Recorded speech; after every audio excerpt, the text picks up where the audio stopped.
Okay, good morning, everybody. Welcome to coaching.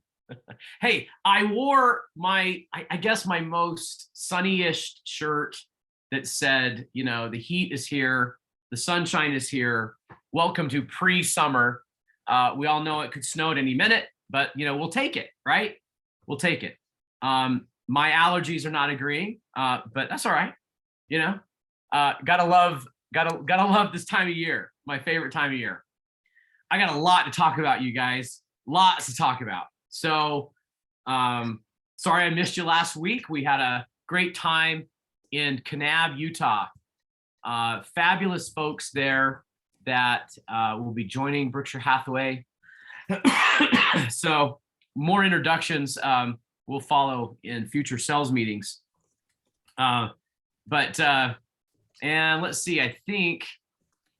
We may have an agent or two join us today on the coaching call from Kanab. So that's where I was last week. Jamie and I went down there and man, this is going to drive me crazy. I hope you guys can be patient with this stupid cough. But we had a great time last week meeting these folks. And the more they found out about Berkshire, the more that they saw that it'd be a great fit for them. And a lot of help for their buyers and sellers in that community. It's only about an hour or so away from Hurricane or Washington County and our St. George market. So it's a really nice addition. And more important than that, they're just great people. So anyway, sorry for missing you last week. We'll try to get a cadence going and keep it going through the weeks to come. I hate missing this morning because it's my favorite morning of the entire week. So I've got three things I want to share before I go to page 78. Okay. We're talking today about mastering our marketing presentation, kind of part 4 here. I've divided it up. I said in my email, there's 3 categories. So I'm going to put that on the shelf for just a minute. And I've got a couple of, simple little tips here.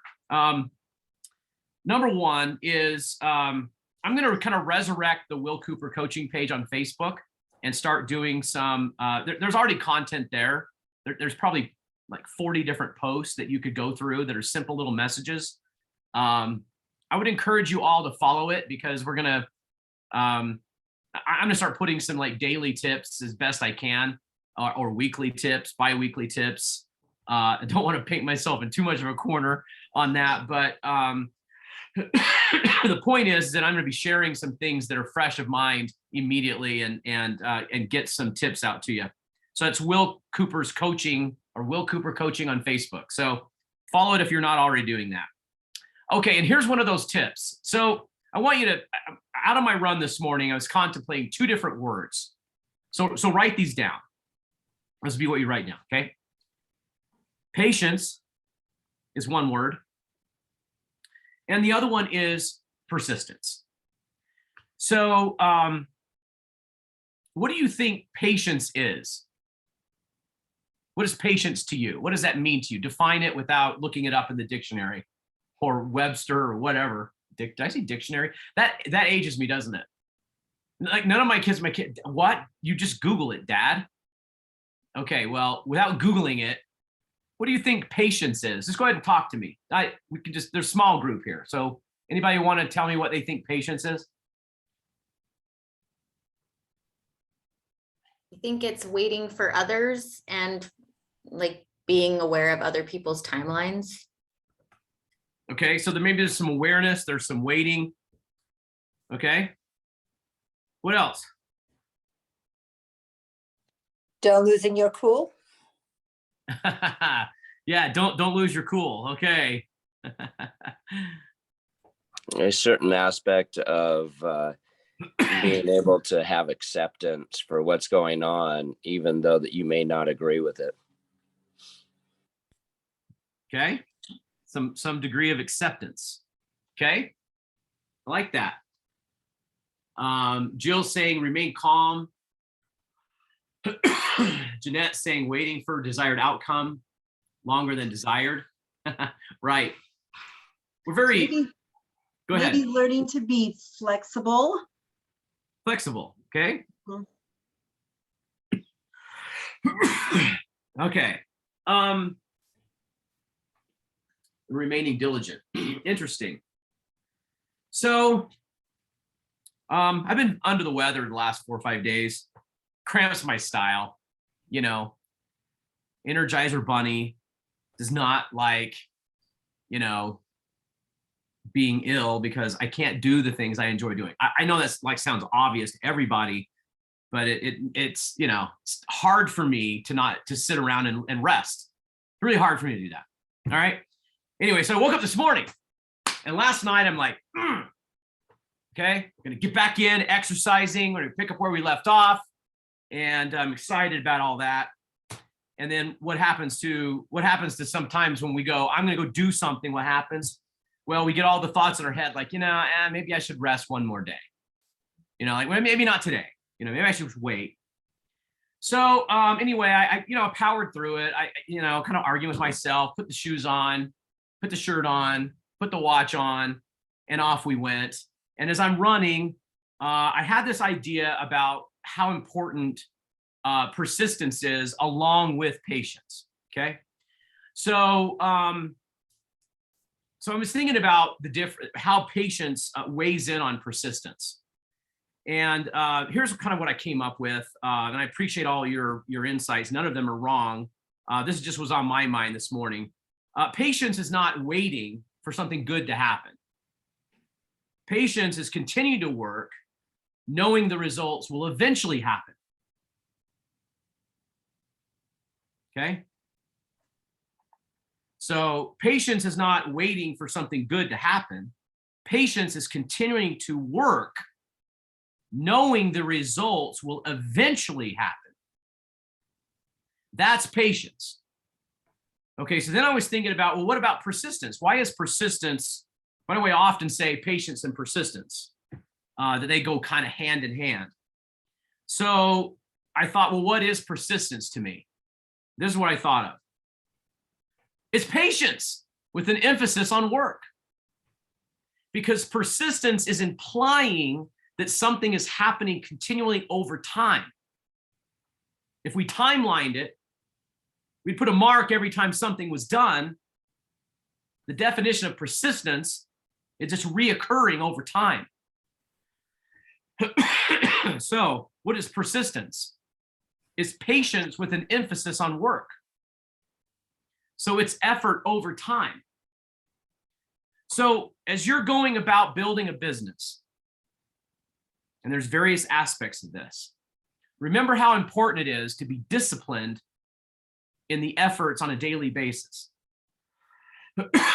Let's not fool ourselves into thinking we can get, everything we want by not being persistent. So persistence and patience, okay? That was one tip for today. Okay, let me go on to, so I'll give you two already. Follow the coaching page, persistence and patience. Now here's number 3. This is the story.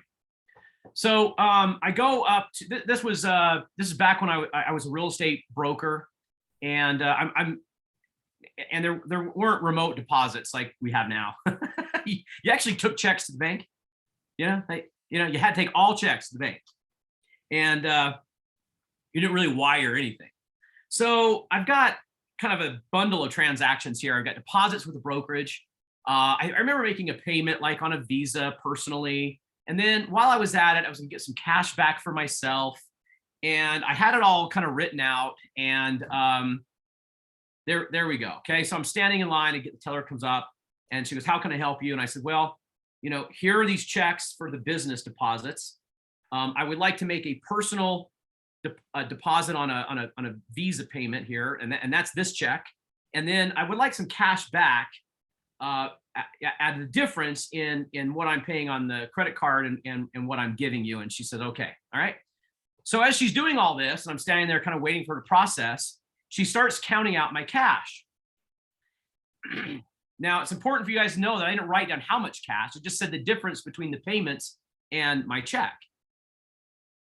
And I knew it was, I think if I remember right, it was like, it was $300. Well, she goes to give me like $700 in cash. And I said,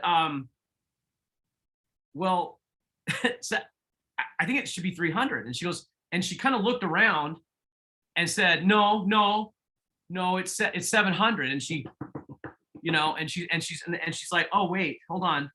And she goes, yeah, it's 700. And I'm looking at the math and I can easily tell it's $300.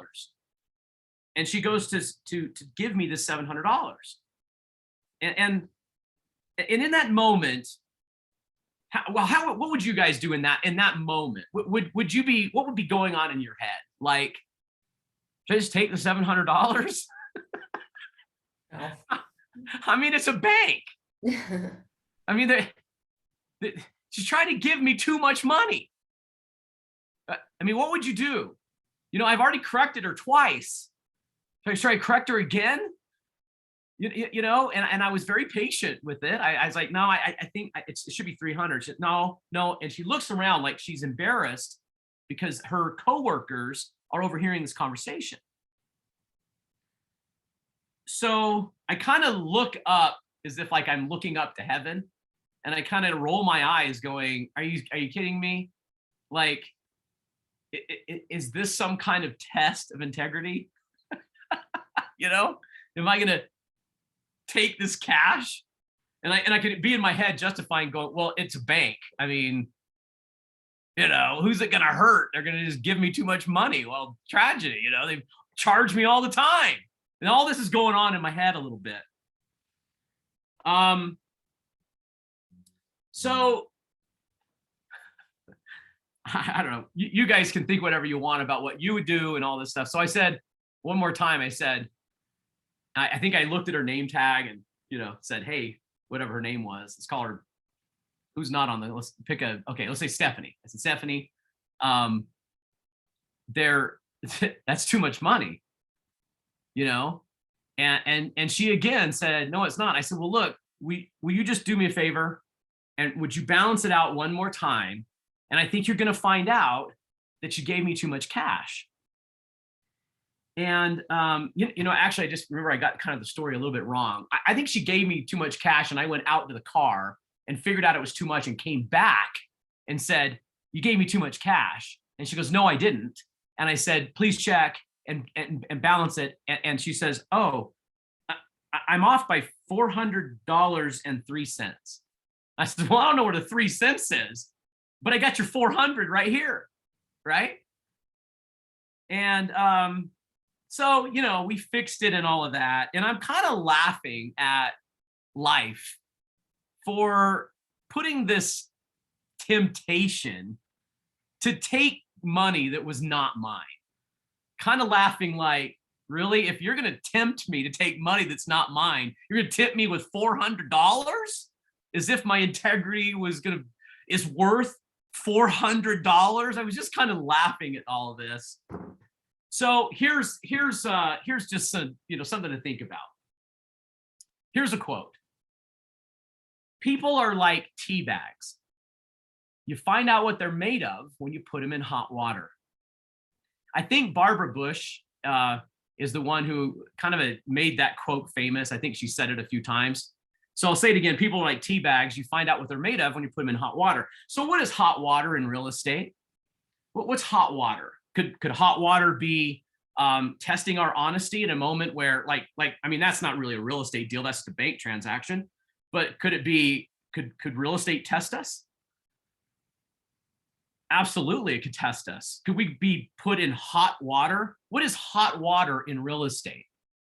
Maybe someone's questioning you, your ethics, your morals, your contract, your writing, your language you put in. Maybe they're pointing fingers at you. What will you do in this situation when you're placed in hot water? What will you do there? So, matter of fact, I think this is a good place to ask. What have you learned about real estate life, yourself, lessons learned here? When things get challenging, what have you learned? How do you handle those things? Your turn to talk, guys. I need some more water. Come on, somebody's got an answer. You're in hot water. Things aren't going well. It's uncomfortable. What have you learned? What's the best way out of that? I always try to take the high road. You're never going to be told, oh, she was too nice or she was too honest or too, it always seems to be that if you hold true to your ethics, then you're going to come out ahead. Awesome. High road. Mhm. Love it. Aubrey says ethics are so important. Be honest. Wendy, you're saying honesty and integrity always prevail. Kindness. Be straightforward. Never try to hide something. Very good, Jeff.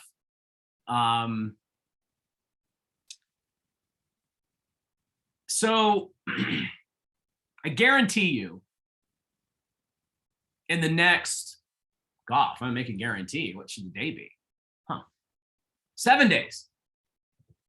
In the next 7 days, you're going to be placed in a situation that's going to be uncomfortable. Something is not going to be quite right. It could be various things. We're just going to call it hot water. And when that happens, you're going to be able to show people what you're really made of. And remember this, they'll never forget it. Okay? This is why there's a saying amongst the military, there's no enemies in foxholes, because they love the person next to them and trust them with their own life. And not only they just trust them as if that's some, thing you pulled down from the sky and inject in your soul. No, they've done that because they've already proven that they will protect themselves and the person next to them. They've already proven it by what they've done. So when they were in hot water, they showed their integrity and their love and concern for their partner. That's why there's no enemies in foxholes. So when things get tough and challenging and you're being questioned, because it's going to happen, remember that this is an opportunity to show people your integrity. If we're wrong, what do we do? Admit it. Yeah, we admit it. We apologize. There's a gold medal for the first one who says, I'm sorry. I've told my kids that 1,000,000 times. The first one who says, I'm sorry, that's the gold medal. So I'm sorry that this misunderstanding. I'm sorry that it turned out this way. What can we do to make this better? And always be a calming influence. That's come up a lot in our coaching. Be a calming influence. Right. See, Kevin, before you even hit send, Kevin, you and I are reading be a voice of reason. Be a calming influence and be careful about what you're saying. Have patience with people. So, Will, yes, Julie. am I too echoey? No, you're fine. So I think the tables can be reversed on us where we have to stand up for ourselves, where we're being wronged, and we have to figure out how to handle that. So it happened to me yesterday with our movers. The moving contractor, not the company, the contractor was trying to scam me out of $750. He wrote in on the contract that I owed $750 to pay his day workers. And I just said, my brain said, no, you don't write this in a contract. So I called him on it and he didn't speak English very well. And I had to be calm as I made phone calls and he made phone calls and we got to the bottom of it. But after an hour and a half, I didn't have to pay that and it was wrong and it was fraud. So, it could be reversed on us. So we have to remain calm, diligent. We have to step back and think it through because there's a lot of fraud out there and it could turn around and affect us. Right. Things somebody else is trying to do to us on purpose or not on purpose. Yep. Yep. I love that. Two different perspectives. Either one, we're making a mistake, or in Julie's case, someone else is making a mistake around us. And how do we handle that? That happens a lot. I think, from say the broker's points of view here, Kevin, Julie, I, Craig, we're often dealing with the mistakes of others. Often. So how do we handle that? I think we first work from a place of understanding. We ask questions to make sure we have clarity on what's happened. We often don't have the facts right. How often have we been told a set of facts, do some additional digging and discovery, and find out a completely different set of facts? Yeah. It's really common. So that would have been a real tragedy to just offer up solutions or rebuttals or whatever comments when we don't have a full set of facts. And it minimizes the other people that are involved in these situations. So all of this I just call hot water, okay? And at Berkshire Hathaway, we talk about our culture, and the more I'm around it, the more we're building it, and the more that I see the evidence of it, the more I'm grateful for it, and I want to be protective of it. And these kinds of things will win, and they're marathon mentalities about how you go about life and how you go about business. Remember that when things are getting tough like that, it's an opportunity for you to show people who you really are. So this is when you're in hot water, show your integrity. Show your character. Let that prevail. And a lot of things could be said about this. We could probably talk about it for another hour. But real estate inherently has stress. We have deadlines and we have money. And we have short deadlines and we have lots of money. So that's going to create stress. And all of this we call hot water. And when things don't go right, how are we going to be? So I'm begging you to be a calming influence. I'm begging you to always have integrity. If you ever find yourself that you made a mistake, look, we have resources to work around mistakes we make. We're not supposed to be perfect all the time. But a real tragedy would be if one of our agents misrepresented their own set of facts and twisted the truth and was not honest about the mistake they made. That would be horrible. Horrible. You know what I really like is when someone comes forward and says, I think I made a mistake. Great. Let's see what we can do to fix it. Right? Let's see what we can do to fix it. So integrity will win. And we're respectful of other people and their concerns along the way. So that's what I would say is the Berkshire Hathaway culture. And that translates. You guys, let me expand something else. And obviously, there's some things that have probably happened in my dealings, I guess, the last couple of days that have brought some of this out.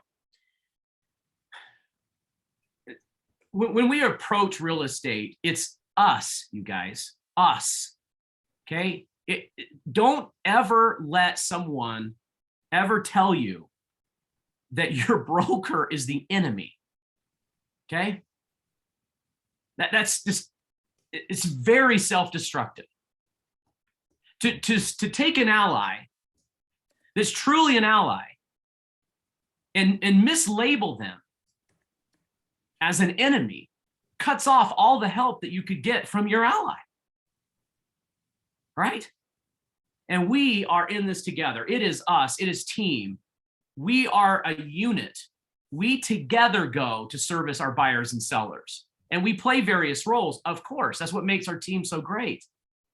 So don't allow anyone to, destroy that.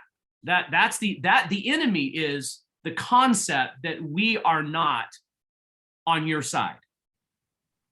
Okay? We are all on your side, and we are a unit. That's what makes us powerful. Okay, enough of that. So, hot water, it's an opportunity, right? And by the way, speaking of hot water, all the southern lakes are warming up real fast. So, for any of you, Kevin, I know. I promised my son-in-laws, because the wind is going to calm down on Saturday and Sunday, I'm going to take a really quick trip down to Lake Powell on Friday and Saturday and drive back Sunday. So we're calling this the boys trip. They talked me into it, and they said that they would drive. And I'm like, fine, you want to drive all those miles? I'll ride along. So, and hoping our surface water temperature is at 70. So you're not telling us to come get into hot water in southern Utah, are you? Yeah, I'm kind of saying come get in the hot water. Of course, Kev. You got it. We're trying to stay out of hot water. I'm yeah, confused. That was the whole tie-in. I said hot water is going to happen this week. Okay, let's go page 78. Page 78. So the reason I brought this up here, well, this graph is the amount of closings in, we took this particular snapshot in 2019 from the Salt Lake Board of Realtors. This is the number of real estate agents that had closed transactions, and you can see one side, two side, three. So here's what I've done in my book, just kind of as a note here. From this line here, the 3 and the 5 and below, look at how many real estate agents, and this is how many licensees, by the way. So 44% of all licensees at the Salt Lake Board of Realtors had 0 sides closed. 7% had 1. 6% 2. This would probably be the same pattern amongst almost every board of realtors. From here down, I would call this kind of hobby, agent, or someone transitioning. Okay, we certainly can transition. These agents in the this group here, up to the 30, these are what most are, not all. So no, please, no one be offended here. I'm not trying to point out anything other than this is income. And you see over here, this is a business. This is income, this is hobby, this is business.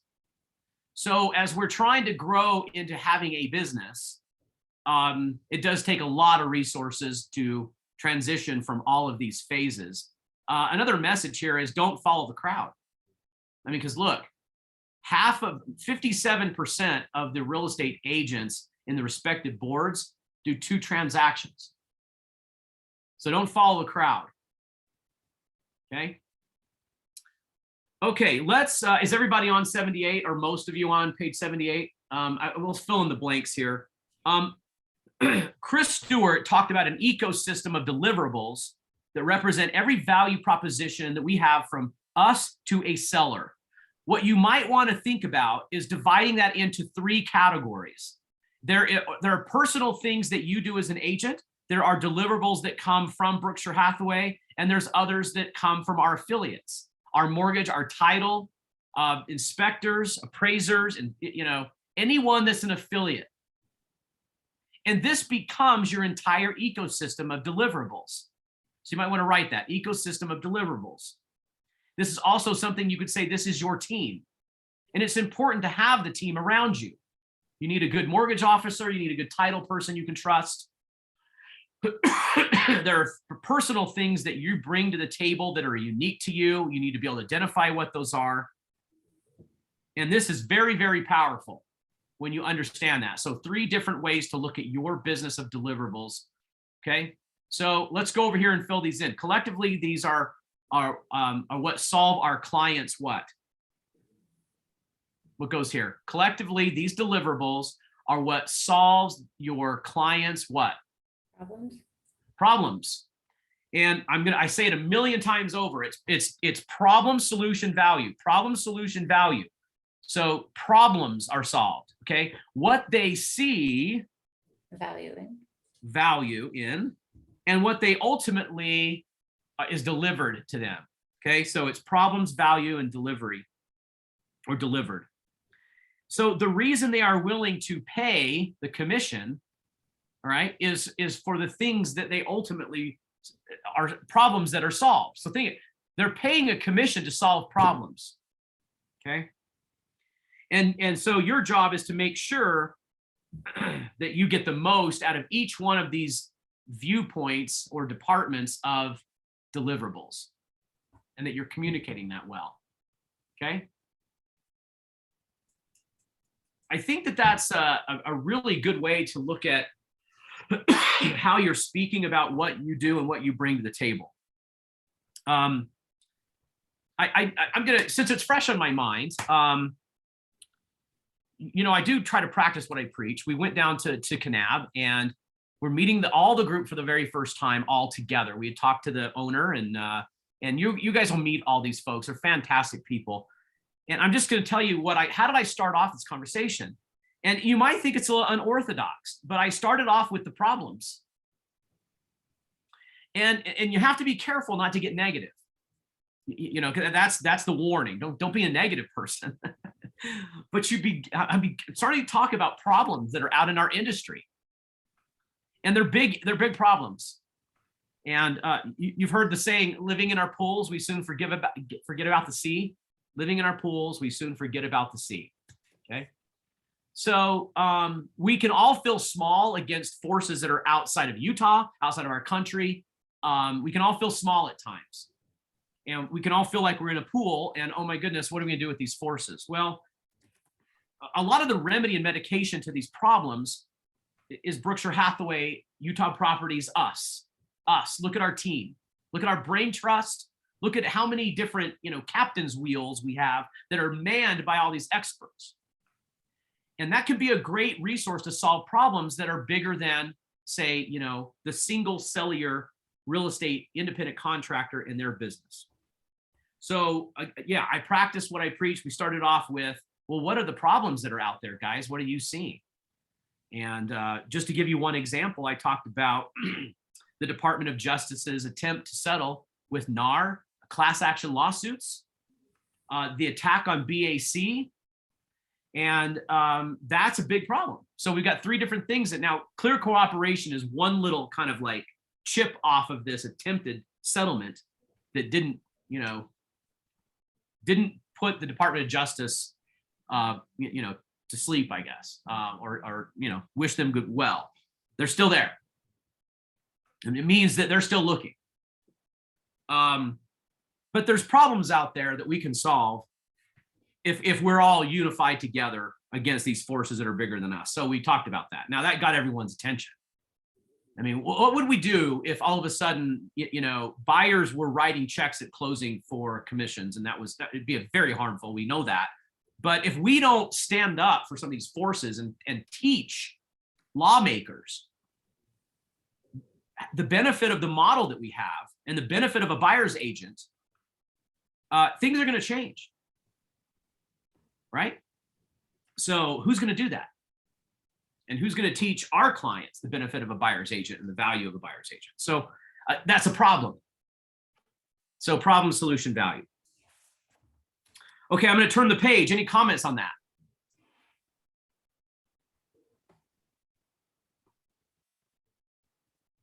Nope. Nope. Okay, all right. Well, let's go over. There's some things I want you to memorize. Actually, turn the page to, let's see, shoot. Look at page 76. 76. Okay, so let me just go up and we'll look at 76. There's some things I think you need to memorize. I mentioned this before, but they're the factors of real estate. So when the question is asked like this, what are the factors that weigh in on what a property sells for and how long it will take? These are the answers. These are the answers. The price is one of the factors that can make up for everything else. Okay, so let me ask you this. Which ones do we have zero control over? None at all. Which factors do we have no control over? Location. Don't control the location of the property, do we?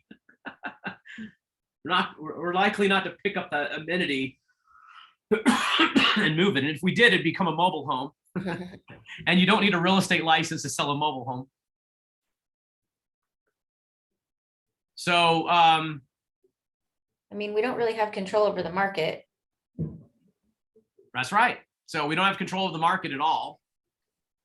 And we're talking about interest rates, immigration, the job market, the stock market. those factors we don't have control over. And who sets the price?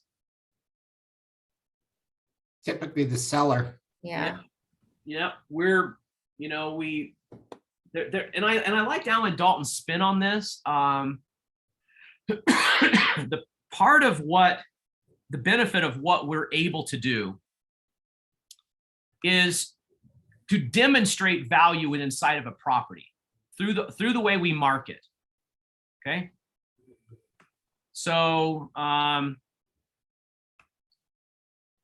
going to come back to that in just a second. So location we cannot control. Condition can we control? Sometimes. Yeah, I think. If your seller will listen to you. Yeah. Yeah. Yeah. If the seller will take the advice, and we're certainly going to give it. We've got staging brochures that Jamie just came out with, like how to get your property ready. Highly recommend that becomes part of your toolbox. That has a lot to do with the condition of the property. It's the reason we stage. So images look good, bright, open, airy, modern, new. Envision yourself here, clean and simple. That's all condition. So, and the market. So are you making notes here on what is the market? So it's immigration, it's job market, it's interest rates. And even though we have financing down here, we'll talk about that, but the market condition has a lot to do with job market, the overall economic conditions that play and weigh in. One of them may be interest rates, but that really has to do with financing. Okay. So then marketing, do we have control over marketing? Mm-hmm. Yeah. Of course we do. And this is it's been proven that a lot of products, when marketed correctly, the benefit of the product is exposed to a lot of larger buyer demographic. So it's not just exposure, but it's the way that it's exposed, so that it's the positive and unique features are emphasized, right? So that's marketing, and marketing can drive price. Better marketing can drive price and value. That's what Alan was kind of reminding us. Be careful. Comps don't always set all prices. That was his warning. Otherwise, we're all the same. Okay. Marketing can impact value. And you have to get that message out, guys. Really, really important that you get that message out. With Berkshire Hathaway's marketing, it helps you net the highest possible sales price and net the best bottom line.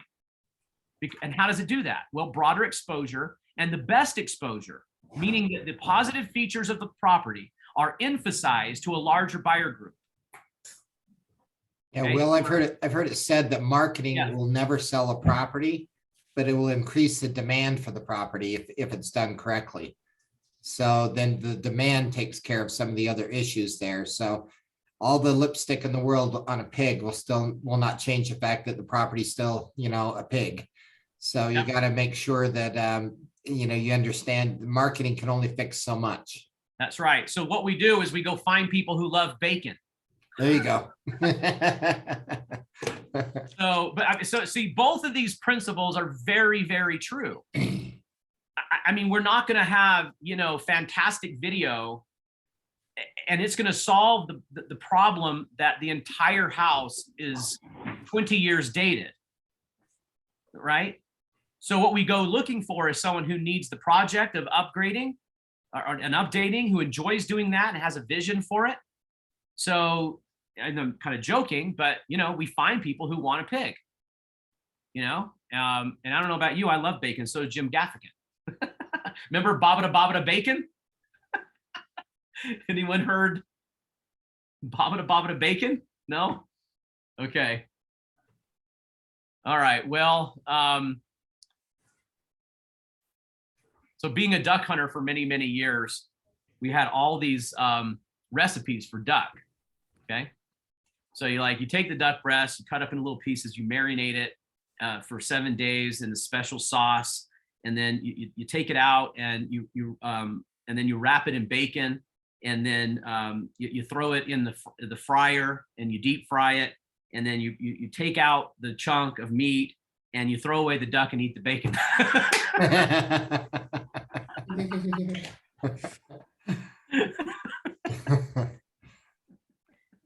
Love it. Okay, back to share. Okay. So memorize all these. What are the factors that play in on real estate? Price, location, condition, market, marketing, and finance. Okay, we memorize those. The other piece, and matter of fact, let me test you. It's not on, don't go look for it in the book. Okay. Actually, here, I'm gonna stop sharing. Let's put it in the chat. Since we're talking about memorization in listing marketing presentations, we're gonna memorize the factors, right? Everyone commit to that. We good? Affirmation. I will memorize these. I'll memorize these. Yes, head nods, everybody. Okay, those who have showered are head nodding. Those who have not showered, go ahead and just nod to whoever's around you. Monique, Dawn, Audrey, April, Kimberly, Linda, Jacqueline, Jeanette. Called out. Rachel was showered, but she turned her video off. Linda, hey, all right, more showered people, yay. Okay, proud of you. But there's our first affirmation. I'll memorize the 6 factors. Okay, also tell me this. There are 4 core benefits or reasons that everything we do matters.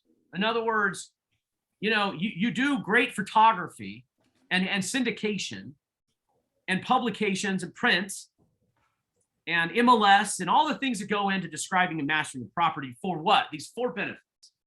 And I've told you, I said before that if you're not translating why you do it into one of these 4 benefits, then there is no value.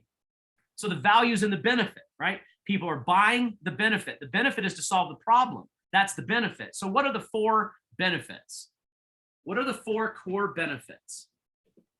Type them out in the chat if you know. As a matter of fact, the first one to do it without looking, and so it's a little honesty test here. The first one to do it without looking, Angie, let's give them a $25 Amazon gift card. And you got to do it within, it's 10:16. So you got to have the right answer by 10:18. You got 2 minutes. 4 core benefits. The first one to do it in the chat will get a $25 Amazon gift card.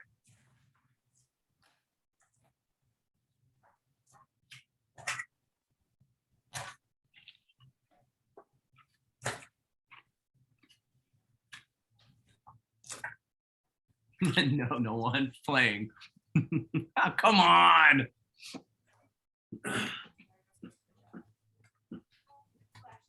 Four core benefits. I've said speak the language of benefit before. Make sure you translate what you do into why it matters. Is it like the hope? Hope Say again, Wendy? is one of them hope? No. Okay.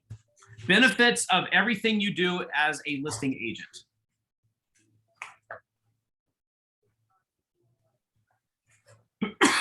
Okay, Bettina has one. Oh, Jeff, you're so close. That was a mistake. I just want you to know, I was doing that highest net, lowest stressed, highest this and lowest this that I was trying to remember, and I pressed return. So ignore me. Well, actually, you got one of them right. And Jeff, you're close. Come on, Jeff, they're right there. I've been saying this for 20 years.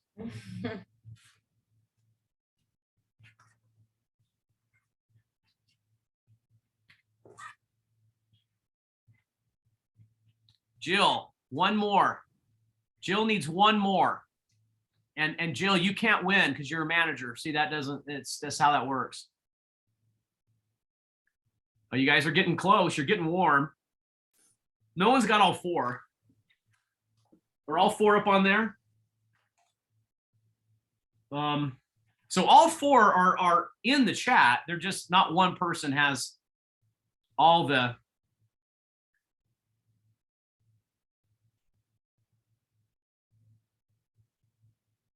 Okay. Oh, man. Love it. If you guys are tired of me coughing, just think how I feel. Go to page Go to page 100. I will do the same. Screen share 100. Page 100. So what we have on page 100 is the core benefits. They're kind of listed there. And yeah. So can I get there? Can I get there? Got to figure out a faster way to scroll this thing. All right, just go ahead and look at it, guys. First, highest net at closing. And I think that's the first one to come. Like, it all comes back to that, the highest net at closing. The quickest sale can also be within a time frame. And for all of you who said like least amount of inconvenience and all of that, that's the same. The spirit of quickest sale is the least amount of inconvenience. Or it could be a time frame. When we ask a seller, hey, ideally, right? Ideally, when would you like this property closed? And they answer a time frame like, you know, the end of June, the end of July, or before August. That is one that becomes one of our very specific core benefits. The one I did not see, which we've been spoiled in our market conditions, is best chance of selling. Okay? Because some properties in some markets have a hard time selling. You know, the sales that are happening are rare. So, hey, we're getting there. We're getting there. One more page. Right here. There we go. Okay. So highest net at closing, quickest sale or time frame, or least amount of inconvenience, right? Best chance of selling. Next, least amount of legal risk. And akin to the top one, but worth repeating, is highest possible price. Because the first one is about net. That means after all costs, including commissions or concessions that are made within the REPC, that's more specific to a bottom line. Highest possible price is also a driving benefit, okay? Memorize these. Promise you'll memorize these. You should know them right off the top of your head all the time. So why does this matter? Because everything you do has to be translated back to one of those core benefits. Okay, so let's say you're talking about the power of syndication and exposure. Let's say you're in your listing presentation and you're talking about, you're on the page that has, you know, it has Utah real estate, it has the Park City Board, it has WFR, it has homes.com, it has Zillow, it has all these Trulia, all these other websites. So we call that syndication, and it's the benefit is exposure to the broadest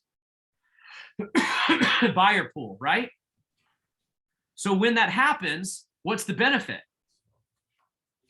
So which one of the core benefits one might we pull down to tie it to syndication, right? So syndication's benefit is it increases the chance of our property selling. That might be one. It increases our net bottom line because we're going to have more exposure. So you have to translate that, okay? You know, my favorite thing is to use the forms manual as a presentation. How would this benefit anything? Where's the benefit here? Isn't it obvious? What do we do when we start presenting specific language in our marketing presentation? What's the benefit tied to any language in the REPC or any form or addenda, disclosure? What's the benefit? Least amount of legal risk, right? Least amount of legal risk. So see, you need to tie that together, right? They ask a question. How much of this, how many of these things do we warranty? What a great question, Jeff. You know what I think we might want to do? Let's take a look at the section of the agreement that addresses that. Open up to the REPC, look at section 10.2 and 10.3, talk about as is and how we earn as is. How does a seller earn as is protection? When you educate them and then tell them now at the end of it, add the benefit. all of this is to help ensure that we have the least amount of legal risk. And then you can put a tie down on some of this. You can say, that's important to both of us, isn't it? And then you get the head nod, right? You guys good? I'm telling you, this is gold, gold, gold. It has heart. It has professionalism around it. It's true. Okay. And it can really make you a better agent and a better presenter. Okay. So you memorize the factors, you memorize the core benefits, and practice taking a feature that you provide and tying it to a benefit, and then using tie down. When you communicate better, you'll use tie downs, won't you? Because aren't questions important to drive engagement? Was that a question? I can't stop myself, can I? Uh-oh, I'm going too far, aren't I?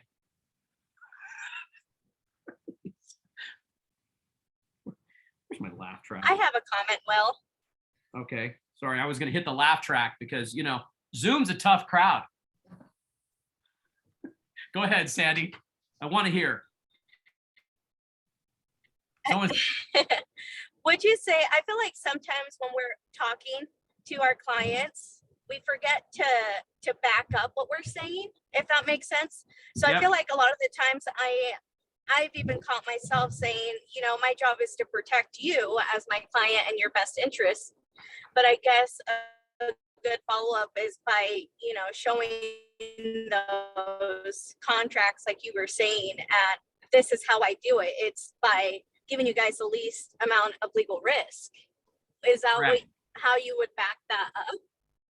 yeah, depending on what feature I'm driving home, and that was how I was communicated. Yes. So Okay. if we're talking about something in the forms manual as an example, then I tie that to least amount of legal risk. And that's important to both of us, isn't it? And then there's the tie down. Okay. If I'm talking about syndication, I'm talking about exposure and driving our overall interest in the property, which will drive our highest possible price, which is our objective. And I would say it's important. I mean, I would say, hey, Jeff, it's really important that you get the highest possible price, isn't it? And that's right after I just talked about syndication. See? So in their mind, they're like, look, syndication is not the thing I'm buying. What am I buying? Highest possible price. This might surprise you. That's not going to surprise anybody. I went to the pulmonologist yesterday. Yes, I went to the pulmonologist. I'm trying to get rid of this stupid cough. But what did she say to me? Do you know what her benefit was? I told her this. I told her. I said, you know what you did better than, like, just so you keep this. You said to me, I'm going to get you running more miles again. What was that? Okay, that's not the albuterol, the Flovent. Okay, it's not the medication. It's the reason. Right? The benefit is the reason. And if you don't speak the language of benefit, you don't speak value. Because I'm not buying your syndication. I'm buying what syndication does. And I don't know what it does. Right? And so when you say things like lower your legal risk, they go, yep, I want that. I want that. I want to run more miles. Right? That's what they're buying. And look, commission will always be under a value attack. So you got to be a better communicator. You got to practice this. You got to memorize structure. Okay. So what is all the structure? Well, problem, solution, value, speak the language of benefit, memorize the core benefits, and know the factors of real estate. Every time you talk about a feature, always tie the benefit and the reason why it matters. Okay. Good stuff, right? All right. Okay, well, we are just about out of time. So what I like to do is have you tell me in the chat, what is the one thing that is the takeaway from today that, you know, you're going to continue to sharpen? What is the thing that stood out to you? I have one more class on mastering our marketing presentation. And it's where we're going to go through the printed out marketing presentation. So don't miss this one. I'll probably do it next Wednesday. And what we're doing is I'm just grabbing the listing presentation, our generic marketing presentation, and we're going page by page. And I'll tell you what I'm going to say on every page. Okay. So that's next Wednesday. That will be the final in the series of mastering our marketing presentation. So what is it? What's your takeaway, guys? Light up the chat if you don't mind. It's really helpful to me to know what stuck and what resonated with you. And I think when you type it in, it helps solidify in your mind what you're going to commit to kind of focusing on this week. I hope that you'll follow Will Cooper Coaching on Facebook. I'm going to start trying to have a little bit more, daily or bi-weekly content there. So follow it. I would love your chat in there also. If you have a perspective on anything I'm offering up, I'm likely to post something today about the importance of patience and persistence. And then tomorrow I'm likely to say something about hot water. So I love your comments on that. So let's see, what do we have here? Jeff says factors and benefits. Julie says persistence, the ecosystem of deliverables, good. And Kathy McFarland up in Eden, using the core benefits factors, great, love it. Speaking benefit, yep. See, so Jeanette, I call it speaking the language of benefit is speaking the language of why and wisdom. Okay, so the why is always where the value is, right? Okay, and good, I appreciate that. Monique, love to be reminded about core benefit services, good. All right, well, hey, you guys, thanks so much. I know everyone's got a busy day in front of them. Remember to be persistent and diligent over time. No one sits around and waits for anything to happen, right? Otherwise, you'll be very disappointed. So let's get out there and take some satisfaction in doing the effort and doing the work. Love the journey, not the finish line. Okay, love the journey.